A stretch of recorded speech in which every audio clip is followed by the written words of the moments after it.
Hi, Jay Allen, motivational speaker, business coach, published author, father, and many other things besides. Today, as part of Mental Health Awareness Week, I'm going to be going live every day at some stage throughout the day and sharing a little few more details with regards to mental health and the importance of being able to talk. I'm not sure how long this is likely to last or who's likely to come and join me over the next 7 days on this site, but it's important for me to be able to share with you and ask you to share with anybody else and everybody else the importance of being able to have a proper conversation about mental health. Maria, thank you very much for joining me. Like I say, I'm not quite sure as to how long I'm going to do this, but certainly I'm going to be doing it on this site for a new live video once a day, every day for the next 7 days as part of mental health awareness. So what does it mean to me?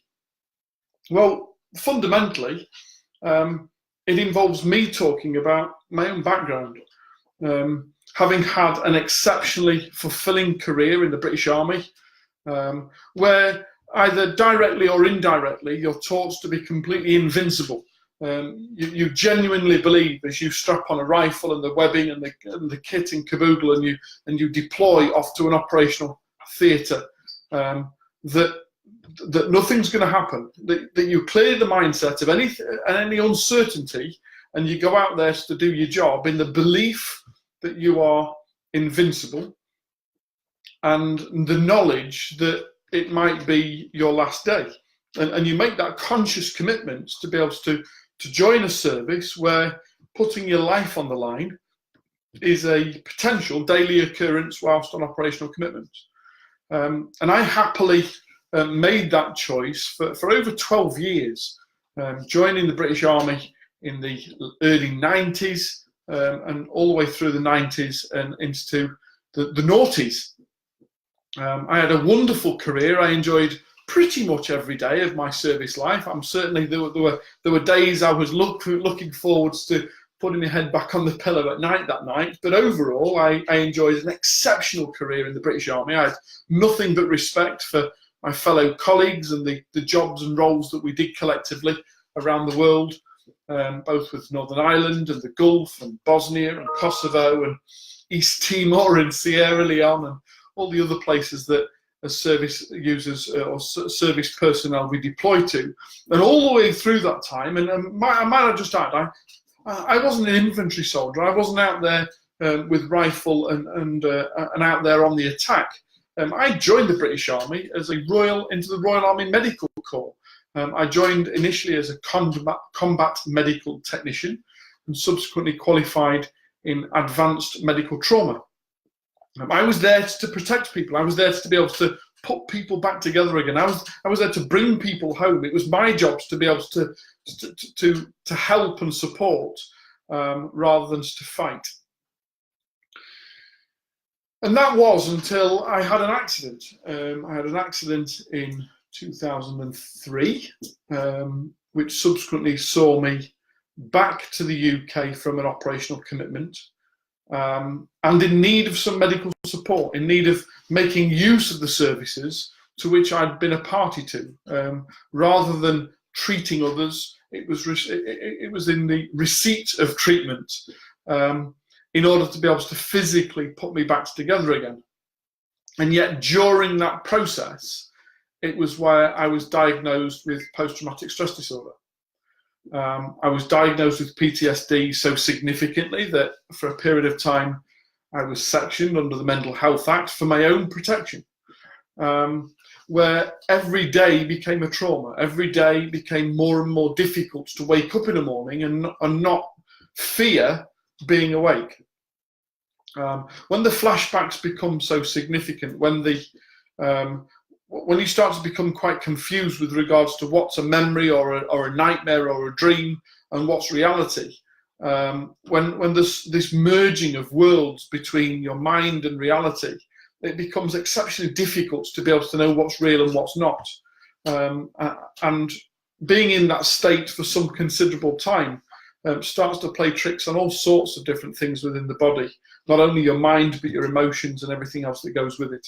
And I had no perception until that moment, even though I've been a medic for some time, I had no perception about the difference and the connectivity between mental health and physical well-being.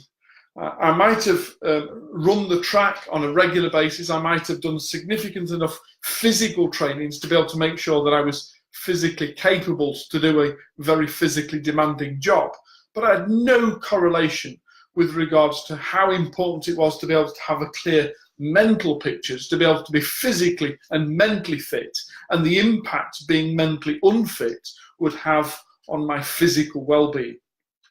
And that took a long time to be able to acknowledge that I've got to fix this first before this will start to recover also.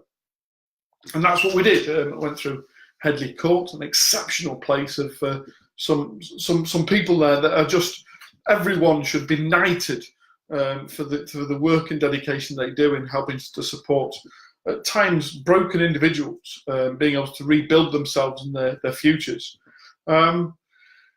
In order to progress sufficiently to be able to be then considered as of sound mind and body and able to be released from section and move back towards a role in life in civilian life. And I did that in 2003, 2004, and yet the biggest hurdle wasn't necessarily overcoming this. The biggest hurdle was being able to talk about it when I left. Because you see, I've got some qualifications from before I joined the army, and I've certainly picked up a significant number of recognisable qualifications during my 12 years of service. My CV looks quite good. I thought I was a relatively good catch to any HR personnel that might have been sifting through for a role and responsibility of some magnitude. I started to apply for jobs that were very similar to that of my role within the military. And on paper, I looked quite good. So I was often invited to interview. And yet, as you can tell by this video, I'm very keen to be open and honest and transparent with people. So when the question was asked, where you been? You see, there was a gap on my CV between when it said I left the service and the time that I was due for employment. And when they said, where have you been? And I said, oh, you know, I was medically discharged from the army. I had some physical accident that was responsible for helping me recover physically. But I also suffered some mental trauma. I was diagnosed with post-traumatic stress for some time, and it's taken me a while to be able to overcome that now. But, you know, I've put it all to bed. I've been fixed. And I'm now looking for employment. I've got a great CV. I've got a real great attitude. I'm looking forward to being able to get involved in whatever it is that you've got to offer me. I want to be of use to society. I'm used to being of service in the army, and I'd like to continue to be of service. Here's a job. And I was horrified. I was absolutely mortified by the lack of acknowledgement, by the fear and dread and sheer, what are you doing here? Attitude that I got from a number of interviewers. The very fact that I'd wasted their time, that I was a risk to their personnel. Could I possibly leave and not progress even with the interview, which was exceptionally difficult pills to swallow. Ironically, probably as much so, and as much risk of damaging the mental health recovery that I'd been through the year prior, by the lack of attitude or lack of understanding about what mental health really is. And it took me best part of a year to be able to get a successful interview. Even though I've got good qualifications and good attitude and good skills and transferable skills, and even though I could have been of real use to people, their misunderstanding about what mental health really is and about the treatment that's available and about how to be able to help people, this misunderstanding about the taboo of mental health deemed that I wasn't even considered fit for interview. And that caused a lot of problems, both physically and mentally and financially and socially. It became a lot more difficult to be able to overcome. And yet, you know, since then I've gone on to either buy or acquire or set up 4 of my own businesses. I've employed quite a significant team since then. And then fell into speaking, which is, what I now do as a living, as a career, both in a corporate space and in a non-corporate space. Business-wise, I tend to talk about mindset and understanding us to be able to think bigger in order to be able to put our own inadequacies behind us, beside us, to be able to move away from them, and in order to be able to build collectively a significant and scalable business. And yet people don't seem to understand the correlation between mental health and mental wealth. And it's got to be something that we are willing to talk openly about. We've got to understand the impact that not looking after this has on the rest of this.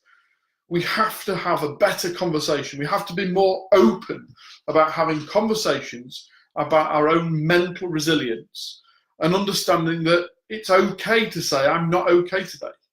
Now, don't get me wrong, I don't want to put the fear of God into anyone and start even suggesting that this is in any way a cry for help. This is me declaring to the world that I'm okay. And I'm okay because I've been to the edge and over it. I've learned how to be able to climb back up the precipice that was and be back on an even keel. And I now have a set of skills that I use on a day-to-day basis to be able to monitor and manage my mental health and my mental well-being in a manner that is probably more competent than anyone that's never been there. There's a good chance that I'm probably better in a stressful situation these days than people that haven't been through the traumas that I've been through in the past. Purely on the basis that, having gone there, having seen the impact it has on both me and my family and the friends and everybody else around me, and then having come back from that, being able to learn a set of coping mechanisms and skills to be able to understand what's happening and have a series of daily tasks or daily supplications that I subscribe to in order to be able to ensure that I've got the mental resilience to be far more impactful in stressful situations than perhaps the people watching this video who haven't yet learned to be able to do those things. It's only when we are willing to have a proper conversation about mental health and understand that this is no taboo. It's not something that should be pushed under the carpet or hidden behind closed doors.